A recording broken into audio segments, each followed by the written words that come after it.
Hello, what is up guys? Eman from Peso Smart Page here. Welcome sa panibagong episode. Shout out to all the podcast listeners as well. I appreciate you all. Today, we're gonna talk about meditations ni Marcus Aurelius.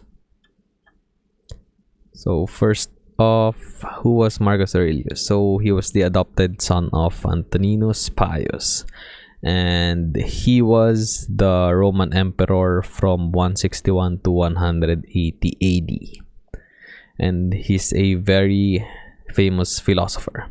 And then he held the Roman Empire together while facing a pandemic, the Parthian War, and Germanic Wars. So by the way, this is gonna be a 12-part series kasi 12 books or 12 chapters yung meditations. And medyo mahirap i-compress sa isang or pagsamasamahin sa isang episode yung mga points na pwede natin pag-usapan dito sa libro. So in the first book of meditations, which is Deaths and Lessons, Marcus mentioned his parents, teachers, friends, and colleagues. He thanked them and listed the lessons he learned from all of them. That's why yung tawag dun sa first chapter or sa first book is Deaths and Lessons.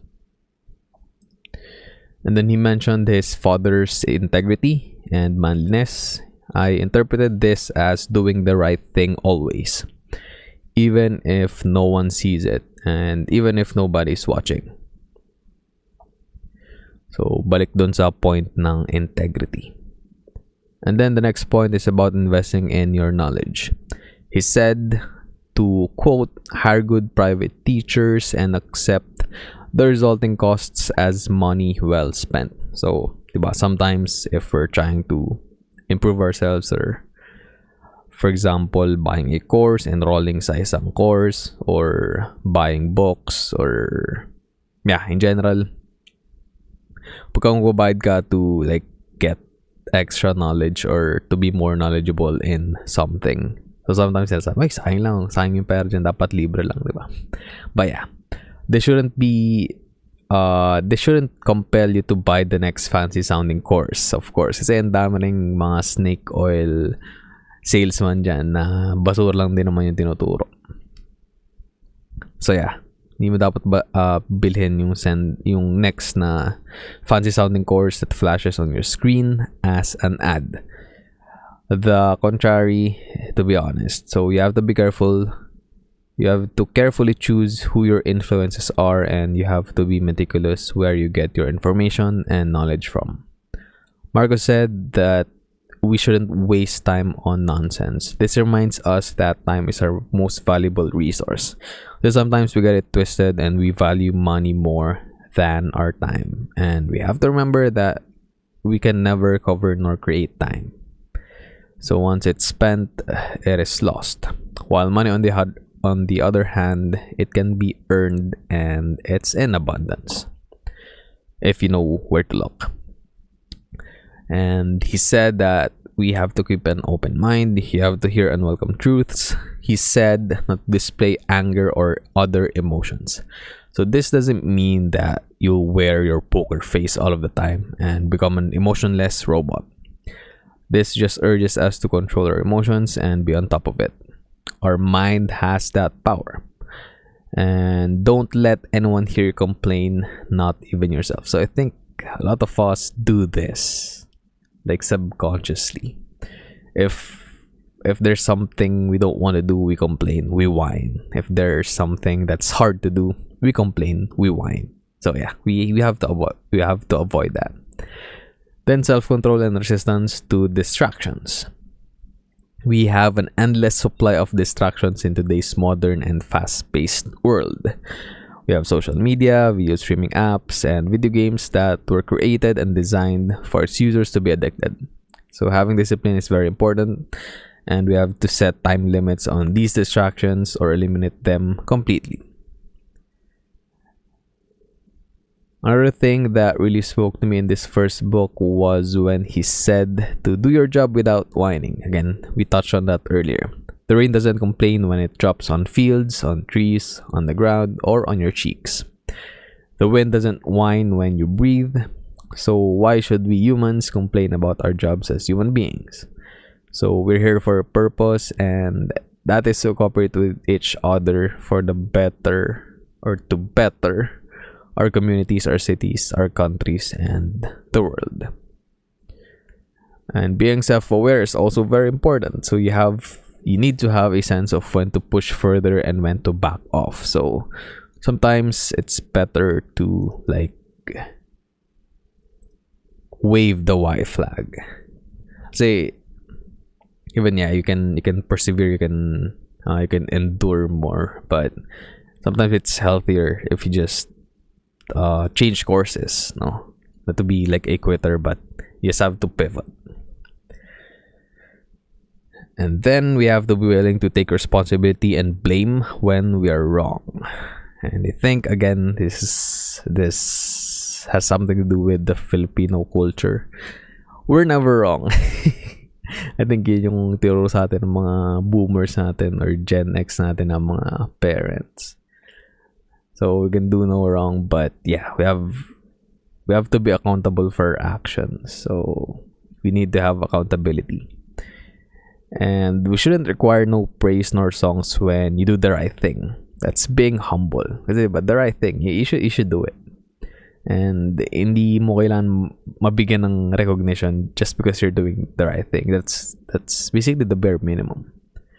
You have to look at what needs to be done, not the credit to be gained from doing it again. You have to look at what needs to be done, kung anong kailangan gawin, not the credit to be gained from doing it. This is the main issue, I think, this is the main issue or problem in modern politics. Everyone just wants to take credit for everything. And he mentioned his mother towards the end and said, even though she died young, at least my mother spent her last days with me. And yeah, it's important to spend more time with your family, and goes back to time being our most valuable resource. Again, yung mga points na to, it's very important. Time is our most valuable resource. And most of us, we trade time to get money. But yeah, we all start from that perspective, or like that default. But eventually, what we need to do is to use our skills to gain money. So that's much better, diba? Not trade-off. And you're just gonna work. You're gonna use your time more efficiently, and you can diversify yung field, for example, that you're working on, or you can start that side hustle that you wanted to do for a long time now. Kasi nga, you're using your skill. So, kailangan mo lang din talaga mag-upskill. And then, eventually, you will be paid more eventually. Yeah, just a reminder that money is a tool and we have to use it. Hindi dapat din yung main driver palagi sa mga ginagawa natin. I know, gas-gas na, but yeah, money doesn't really make you happy. It solves money problems. Like, for example, it will give you the ability to pay your bills on time if you make a good enough amount of money. And then if, for example, you're in debt, you're gonna have the ability to pay your debts, and you're gonna be able to buy your needs. So food, shelter, clothing. But at the end of the day, hindi yun yung kumbaga main goal. It's not to get money, but yeah, to live with a purpose and to do what you want to do with your life every single day. And yeah, some people, they get lucky and bata pa lang sila. Like, for example, si Warren Buffett. Alam nila kung anong gagawin nila. And si Warren Buffett, he just wanted to be an investor. And for like 2-3 generations na, or even 4 generations kasi 92 na siya eh. Yun yung ginagawa lang niya talaga up until now, and he still enjoys it every single day kahit na 92 na siya. And he's been doing it for, I believe, more or less 80 plus years na, or tama ba? I think 12 siya or 11. Unang bumili ng stock or 13, if I'm not mistaken. So, yeah. Basically, almost 8 years siyang investor. And is still doing it now. So, that's what we're aspiring to do. I think magandang guide tong meditations. If you haven't read it, then you should probably get a copy. And wag yung digital copy yung kunin nyo. Like, it's much better. Well, for me, personally, it's much better to read yung physical book. So, you can write on it. You can fold pages na pwede mong balikan. Like, for example, you're struggling with something. You can go back to that and just read yung mga lines, yung mga sinulat ni Marcus Aurelius before. Kasi, kung ano yung mga nangyari dati, like, we're gonna experience it again today. Even though this book wasn't meant to be like published and be consumed or read by other people. Kasi ito, personal journal niya to.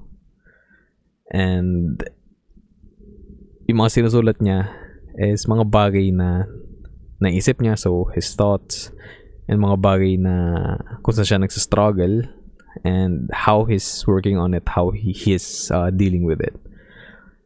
So si Marcos, siya yung emperor, so alam natin na malaki yung responsibility na meron siya. So paano ba niya yung na-handle, di ba? So we can learn a lot from this guy talaga. And yeah, that's why I'm sharing it with you guys, para maengganyo din kayo. And if trip nyo, then yeah, go ahead and get a copy of Meditations. And yeah, yung susunod na episodes probably is gonna be shorter or longer, depende dun sa book, dun sa chapter. But I believe yung book to is a bit shorter. So yeah, we're gonna post that episode in the next coming days, or probably next week if hindi kaya. But yeah, let's end the episode here, guys. Sana may natutunan kayo, and if umabot kayo at the end of this video, thank you very much. I appreciate you. And you know what to do. Like, comment, and subscribe to my channel if natripan yung content. Thanks again for watching and listening, everyone. Stay safe. I'll see you on the next episode. Always remember, be Peso smart.